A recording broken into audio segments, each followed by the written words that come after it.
Today, the National Budget Group held a press conference on their economic assessment of 2010.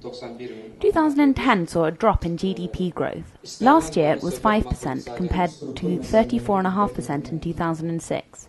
International organizations predict growth of 3.8% in 2011. According to international budget expert Kanan Aslanli, there is a significant gap between oil and non-oil sectors in Azerbaijan. The non-oil sector includes agriculture, construction and service industries. Although huge amounts of money have been spent on the technologies for the development of industry potential, Azerbaijan is lagging behind other former Soviet states. There are extremely favorable conditions in Azerbaijan for the development of this area.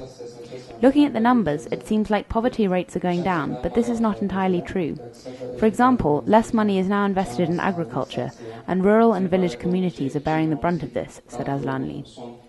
According to official statistics, the proportion of Azeris living in poverty has dropped from 46.7% in 2001 to 9.1% in 2010.